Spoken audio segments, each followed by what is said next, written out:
لذا دندن مع الكلمات، تفائل خير تلاقي خير، وما تدري لعل خير لعل خير.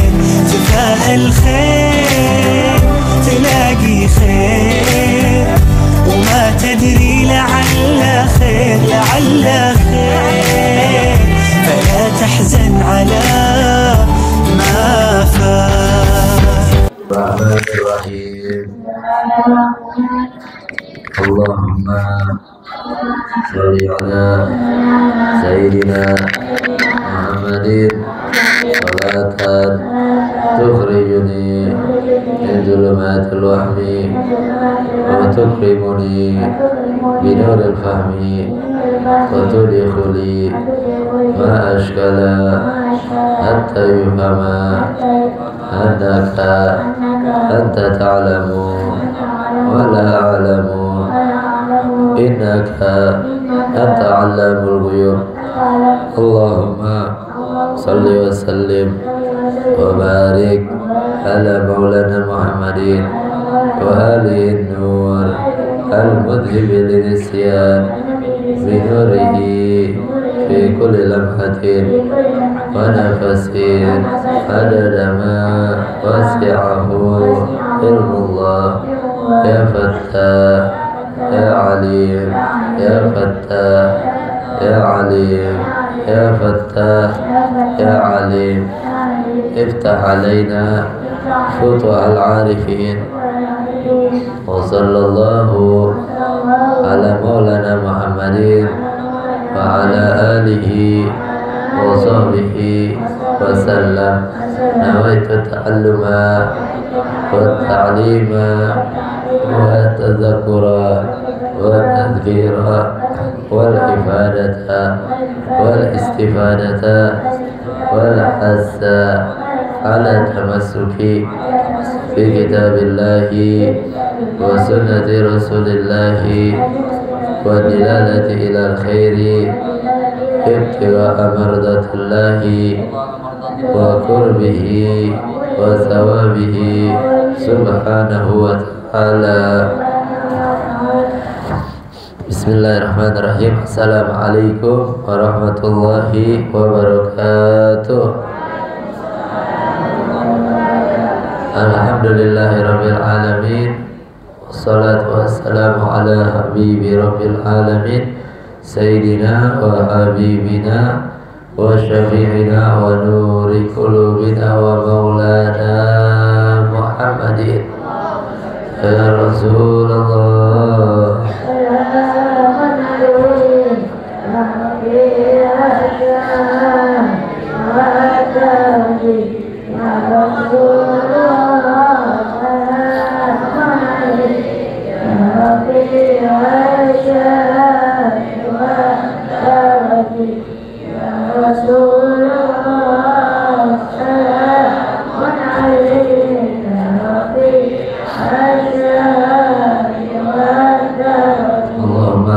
Sallim ala Sayyidina Muhammadin al-Fatih lima ughliq al-khatim lima sabaq nasiril haqqi bil haqqi wal hadi ila siratikal mustaqim wa ala alihi wa sahbihi haqqa qadrihi wa miqdarihi al-azim. Allahumma akhrijna min dhulumatil fahmi wa akrimna bi nuril fahmi wa aftah alaina bi ma'rifatil ilmi وسائلنا أبواب فضلك وانشر علينا من خزائن رحمتك يا أرحم الراحمين. سبحانك لا علم لنا إلا ما علمتنا إنك أنت العليم الحكيم. رب اشرح لي صدري ويسر لي أمري واحلل عقدة من لساني يفقهوا قولي بجاه النبي وصحبه وآله أما بعد. Yang sama kita muliakan dan kita hormati Sahibul Bait pimpinan Ihsan Al-Khairiyah Bapak Haji Abdullah, Ustazah Haja Aziza beserta keluarga Kita doakan panjang umur, sehat afiat, dijauhkan dari segala penyakit zahiran wa batinan. Amin. Amin ya rabbal alamin. Segenap hadirin hadirat jamaah ngaji Sabtu subuh ngasuh Mahfudul Quran yang dimuliakan oleh Allah Subhanahu wa taala. Alhamdulillah, kita bersyukur pada Allah Subhanahu wa taala di pagi hari ini kita dikumpulkan, diringankan langkah kaki kita untuk hadir duduk di majelis yang kita banggakan ini. Semoga duduk hadirnya kita di majelis ini menjadi sebab Allah turunkan rahmat dan keberkahan kepada kita seluruhnya. Amin. Amin ya rabbal alamin. Selawat beserta salam kita aturkan kepada junjungan kita Nabi besar Muhammad sallallahu alaihi wasallam yang telah menuntun kita umatnya minaz zulumati ilan nur, minal akhlaqil fasidah ilal akhlaqil karimah. Hadirin hadirat yang dimuliakan oleh Allah Subhanahu wa taala, langsung saja kita lanjutkan kajian kita daripada kitab Bulughul Maram, hadis Nabi sallallahu alaihi wasallam sampai kepada hadis yang ke-12. Hadis yang ke-12 an Abi Hurairah radhiyallahu taala anhu qala Rasulullah sallallahu alaihi wasallam idza waqa'a adzubabu fi syarabi ahadikum falyaghmishu thumma liyanza'hu fa inna fi ahadi janahaihi da'un wa fil akhari shifaa'un. Hadis riwayat dari Sayyidina Abu Hurairah. Nama beliau sebagaimana kita ketahui adalah Sayyidina Abdurrahman bin Sakhr. Abu Hurairah adalah Sayyidina Abdurrahman bin Sakhr. Ini hari kita baca hadis yang ke-12 karena minggu lalu kita nggak baca hadis, harusnya hadis yang ke-13. Minggu lalu kita nggak baca, jadi minggu ini Sabtu ini adalah hadis yang ke-12 riwayat daripada Sayyidina Abu Hurairah radhiyallahu taala anhu wa ardhah. Qala, beliau berkata qala Rasulullah sallallahu alaihi wasallam, Rasulullah sallallahu alaihi wasallam bersabda, idza waqa'a dzubabu, manakala seekor lalat jatuh fi syarabi ahadikum, di tempat minum salah seorang dari kalian, fal yaghmishu, hendaknya dilelepin, diceburin, wal yadzahu, habis itu baru dibuang. Nabi ajarin kalau ada lalat masuk ke dalam gelas atau mangkok sayuran atau mangkok seblak, apapun modelnya, cair, maka celupin tuh lalat, ceburin. Lalatnya lalat model bagaimana? Model bagaimana aja. Nah, kalau lalat hijau, kalau Jember buang dah. Tapi kalau jatuhnya di gelas, kita bisa sanggup buangnya.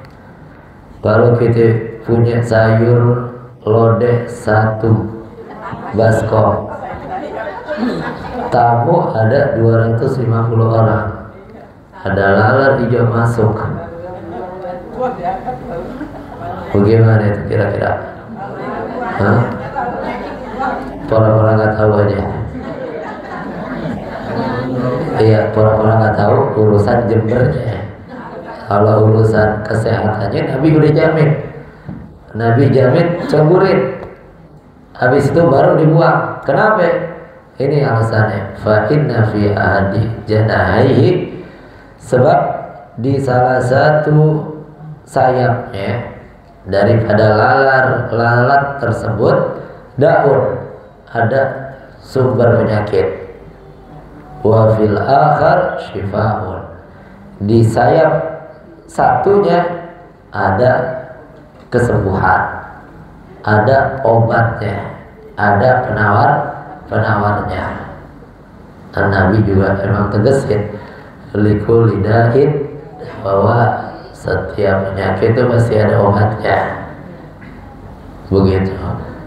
Nah ini lalat, emang ulama jelasin itu lalat di sayap kirinya apa namanya itu adalah sumber daripada penyakit.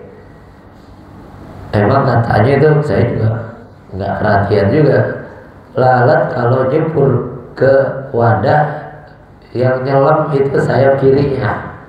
Nggak tahu deh itu benar apa enggak. Boleh dicobain ntar.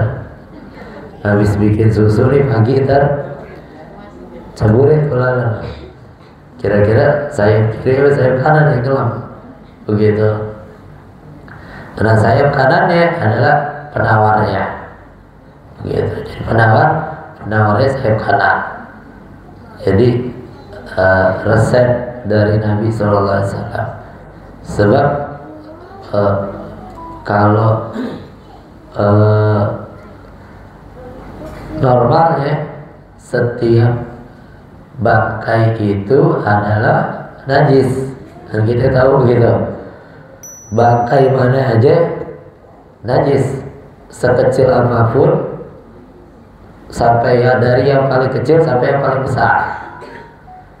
Walaupun nanti ada perbincangan terkait semut yang satu biji, satu ekor misalnya, nanti ada perbincangan. Selain itu seluruhnya yang namanya bangkai najis. Nah ini ulama bilang najis manakala dibawa atau dipegang. Orang sholat ada gantungan kunci motornya, dalamnya panjangan kalau jengking kan ada tuh yang dilapisin pakai putih-putih gitu, tembus dalamnya ada kala jengkingnya, apa namanya, ditutup pakai resin begitu. Nah ini kalau dibawa sholat maka dia bawa najis. Kalau bawa najis berarti nggak sah. Begitu. Ada yang model kala jengking, ada yang kelabang mungkin, macam-macam. Cicak kayaknya nggak ada kalau cicak. Nah ini kalau dibawa sholat, bangkai-bangkai dari hewan ini najis. Walaupun udah dikeringin. Walaupun udah kering, bangkai ya najis. Walaupun udah kering, kita pegang. Misalnya ada bangkai macan, cicak kecil amat ya, macannya yang gede dah. Kan kita suka kepo tuh, wah macan kita pegang nih. Kalau ada bangkai cicak, kayaknya kita nggak bakal pegang tuh. Kalau macan ada kemungkinan kita pegang. Ada datang ke rumahnya orang, kita lihat ada macan, kita pegang, oh asli nih. Tangan kita habis wudhu, maka apa namanya itu bangkai kita sentuh dengan tangan yang basah, tangan kita jadi najis. Cuci tangan lagi deh tuh. Ini kita bicara bangkai ya, kecuali bukan bangkai itu panjangannya. Nah, cuma ada beberapa bangkai yang dimaafu, bukan berarti suci, tapi dimaafkan namanya agama. Ada beberapa bangkai yang dimaafu, dan itu pun ketika bersentuhan dengan air. ketika bersentuhan dengan air masuk ke kopi, teh, susu, sayur, bubur ayam ini cair apa bukan tuh? Masuk ke bubur kacang hijau. Hewan apa aja? Hewan yang la dama laha sa'il, hewan-hewan yang tidak mengalir darah. Artinya darah itu bukan hal yang penting dalam tubuhnya. Kalau kita kan manusia, darah penting, kambing darah penting, kucing begitu. Ada hewan-hewan yang nggak ngalir darah, ada darahnya cuman bukan menjadi sumber utama kehidupannya. Nah, ulama definisikan itu kasih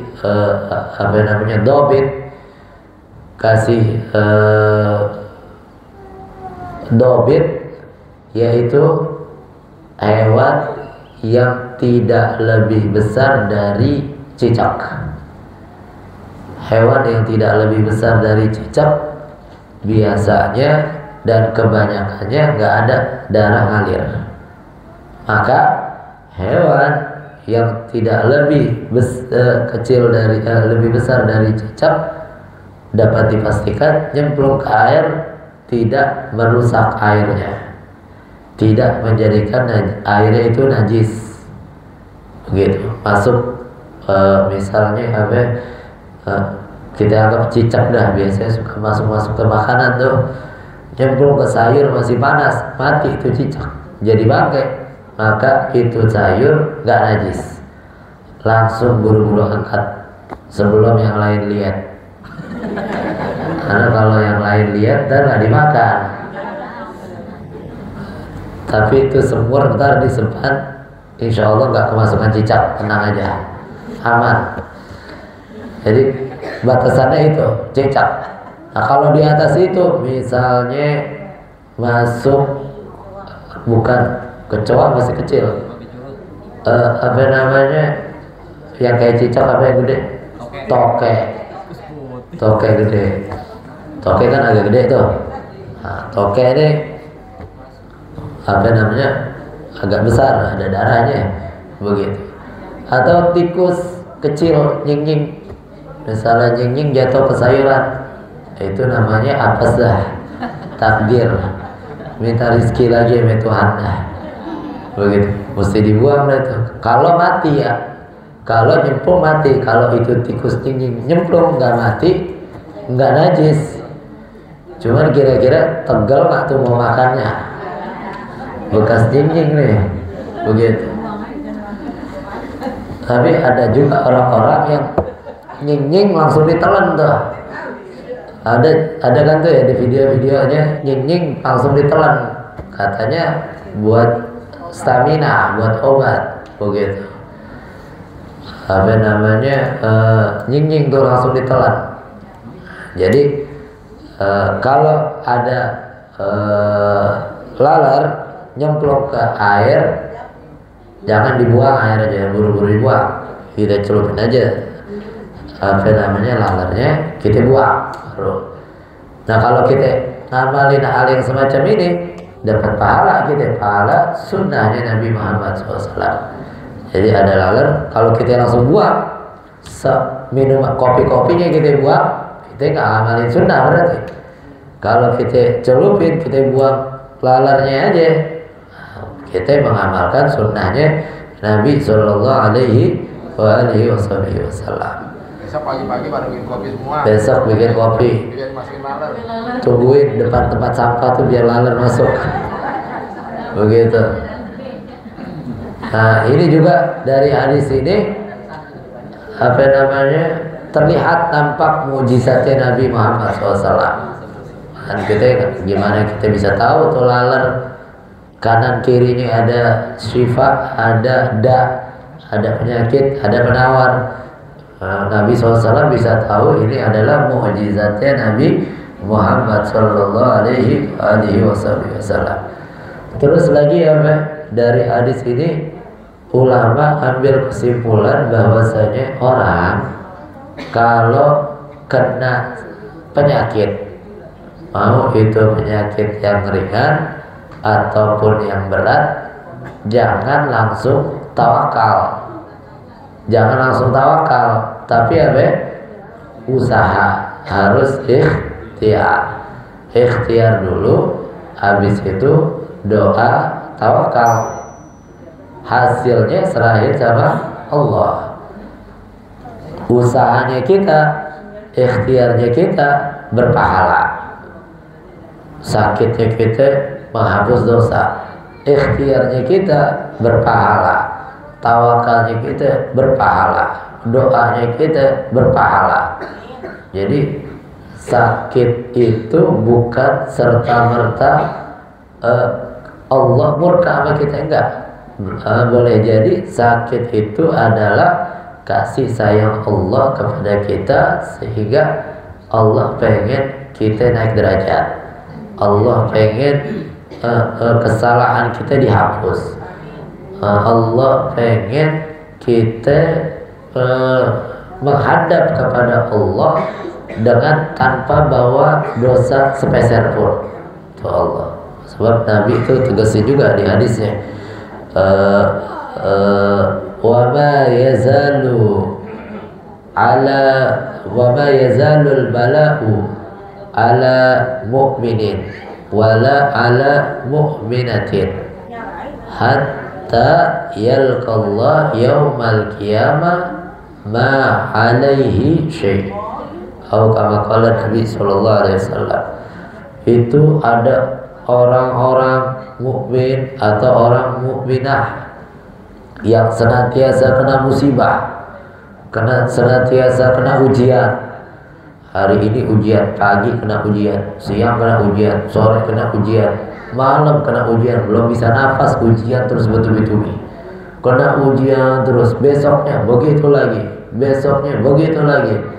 Itu kata Nabi, orang yang semacam itu nanti di hari kiamat akan menghadap kepada Allah dengan tanpa membawa dosa sepeser pun, tanpa bawa dosa sepeser pun. Kita makanya kalau sehat-sehat aja, kalau sejahtera aja, terus urusan lancar-lancar aja, apa aja yang kita rencanain terlaksana semuanya. Jangan buru-buru pede, hidup kita penuh dengan keberkahan. Kita introspeksi juga diri kita, kira-kira tuh amalan kita sesuai gak? Ibadah kita kira-kira pantas gak kalau dapat nikmat yang sebanyak ini? Kalau rasa-rasanya kita ngerasa belum pantas, jangan-jangan ini nikmat adalah ujian dari Allah. Jangan-jangan ini nikmat adalah teguran dari Allah. Sebab tuh Fir'aun yang kita kenal kurang ajarnya tanpa batas, sampai dia ngaku Tuhan tuh Fir'aun, dia nggak pernah sakit. Dia nggak pernah, seorangnya nggak tinggi, Fir'aun tuh nggak tinggi, mungkin kurang dari 1 meter, tingginya tuh kurang dari 1 meter Fir'aun. Dan dia nggak sakit, nggak pernah sakit, sehat, sejahtera begitu. Makanya ngerasa dia nggak pernah sakit, ngerasa punya wewenang yang begitu tinggi, sehingga dia bisa semena-mena dengan rakyatnya. Akhirnya pada puncaknya dia ngaku tuh Tuhan. Waqala ana rabbukumul a'la. Dia bilang saya Tuhan yang paling tinggi, kata tuh Fir'aun. Makanya kita kalau dapat sakit, kita nikmatin, kita jadikan penyakitnya itu jadi ladang pahala. Dapat nikmat, kita jadikan nikmat itu ladang pahala. Wallahu a'lam bishawab. Sampai sini kalau ada yang mau tanya, 1 atau 2 deh. Kita bisa jawab, kita jawab sama-sama. Ada yang mau nanya apa enggak? Ada yang mau nanya?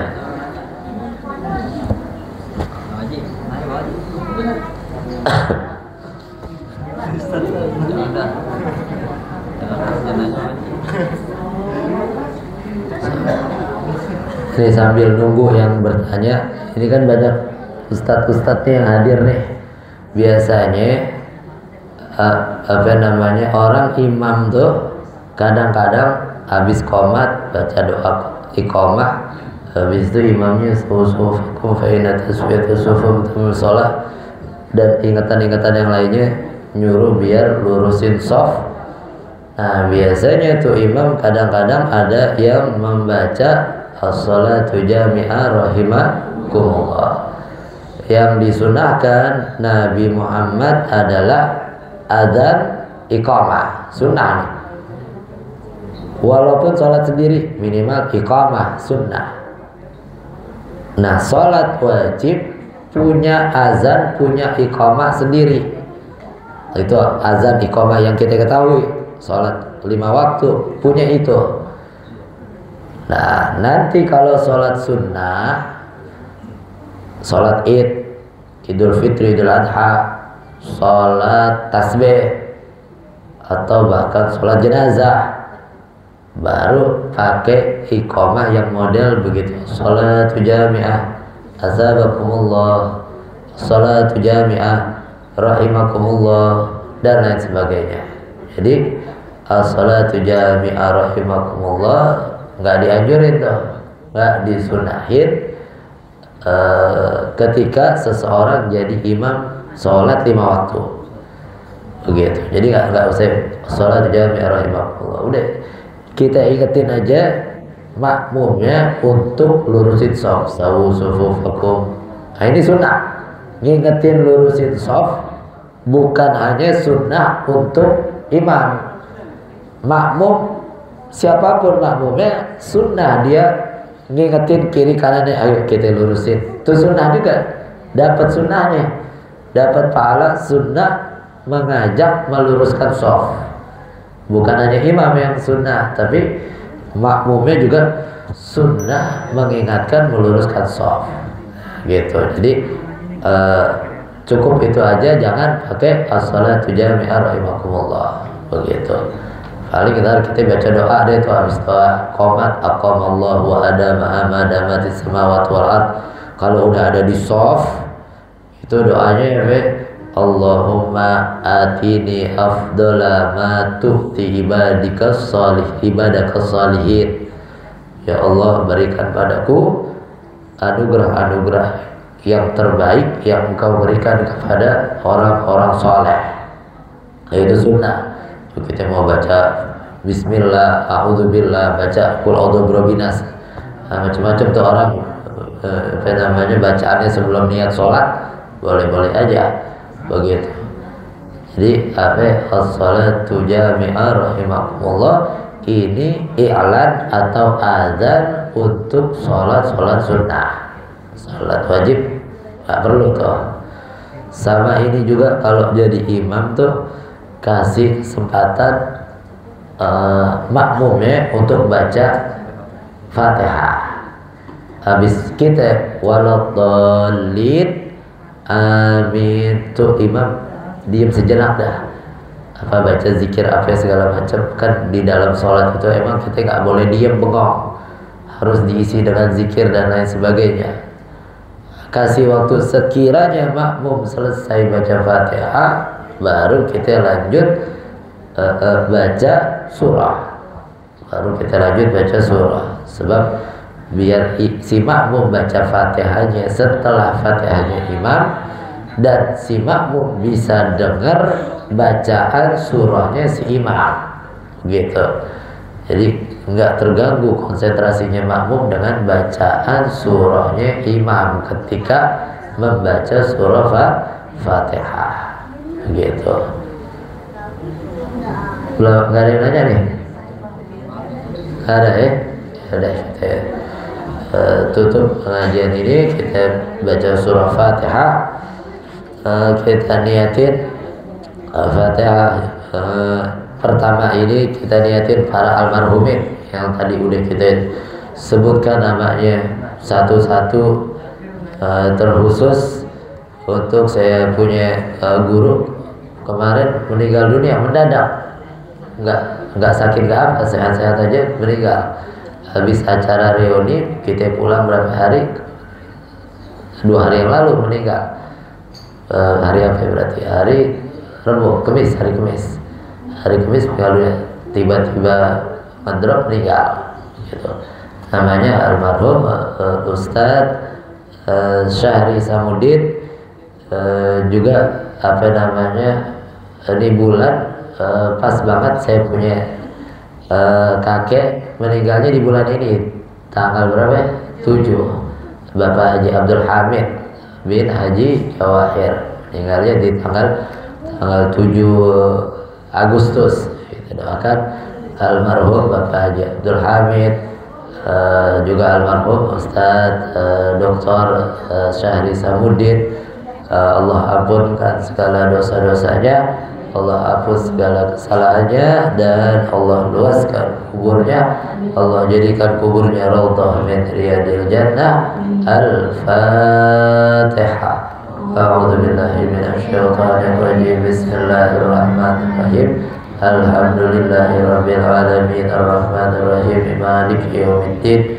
Iyyaka na'budu wa iyyaka nasta'in. Ihdinas siratal mustaqim, siratal ladzina an'amta 'alaihim ghairil maghdubi 'alaihim waladdallin. Amin. Kita baca Fatihah, selanjutnya kita niati yang punya hajat-hajat kita seluruhnya kita hadirkan dalam hati kita masing-masing, seluruhnya hajat diri kita, hajat orang tua kita, hajat putra-putri kita, khususnya putra-putri kita yang sedang menuntut ilmu dimanapun dia menuntut ilmunya, baik di sekolah, di pesantren, khususnya Ananda Fatir dan juga Ananda Farhan. Kita doakan semoga Allah berikan ilmu yang bermanfaat dan tidak Allah pulangkan ke kampung kita ini melainkan bawa ilmu yang bermanfaat, ilmu yang berguna, sehingga bisa disampaikan dan diajarkan kepada kita seluruhnya. Ala hadhihi niyah wa ala kulli niyah salihah.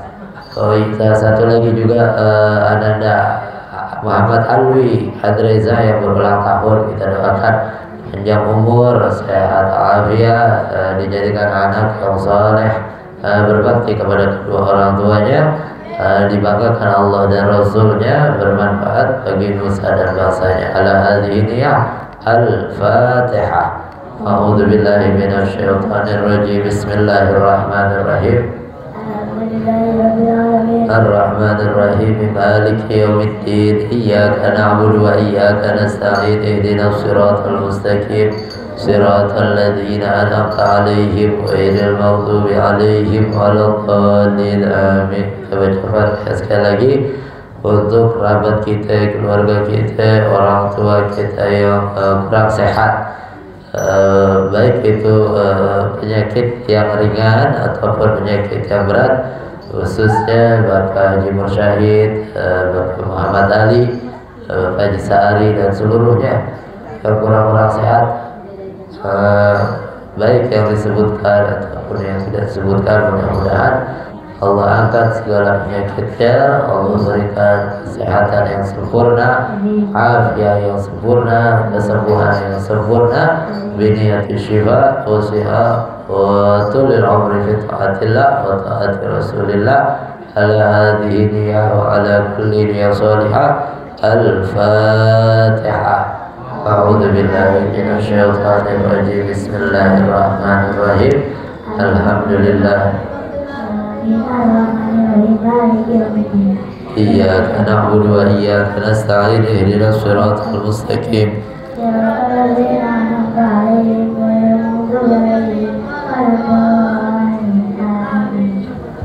Hadirin hadirat yang dimuliakan oleh Allah Subhanahu wa taala, sebelum kita tutup pengajian ini dengan Talqinul Dzikir, ada satu pengumuman, satu maklumat. Undangan Majelis Miftahul Jannah, undangan pengajian bulanan yang jatuhnya pada hari Ahad besok, tanggal 10 hari Ahad, ba'dal maghrib kita mulai pengajian Asmaul Husna. Insyaallah dihadiri Habib Ali bin Abdul Rahman Al-Habsyi kita, juga Habib Ahmad bin Naufal bin Jindan. Insyaallah biasanya nih Habib Ahmad datangnya maghrib. Kalau dia datang, kalau dia maghrib nggak datang berarti dia nggak bisa datang.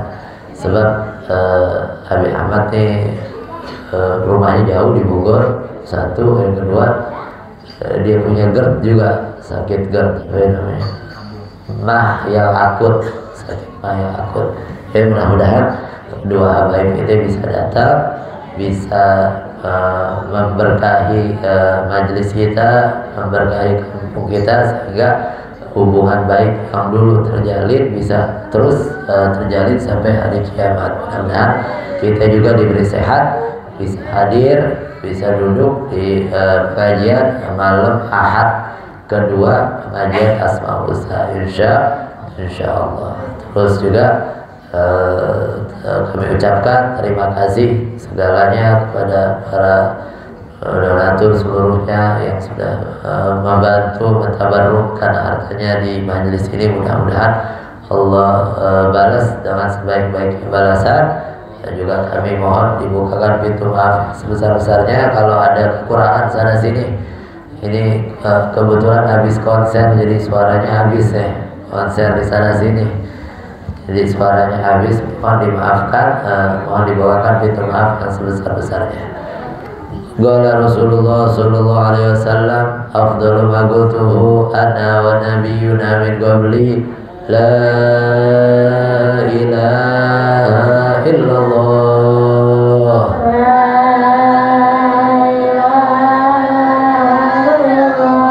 La ilaha illallah.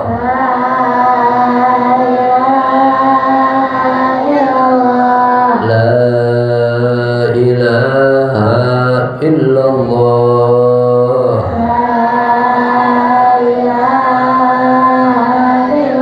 Muhammadur Rasulullah sallallahu alaihi wasallam syaraf karama majana Allah ala bin adam bin hawa wa radhiyallahu ta'ala anil bait tayyibin tahirin wa sahabil akramil muhtadin azwajat awrat ma'adil mu'minin wa tabi'in wa tabi'i tabi'in wa bi'ihsan ila yaumil wa man rida minal muslimin alaina ma'aw fi birahmatika ya arhamar rahimin. Kalimatul haq la ilaha illallah Muhammadur Rasulullah sallallahu alaihi wasallam alaiha nahya alaiha namut wa biha nab'athu insyaallah ta'ala wa nahnu min aminin amin. Allahumma bihaqqil Fatihah wa bi sirril Fatihah wa bi karamatil Fatihah wa bi man unzilat al Fatihah.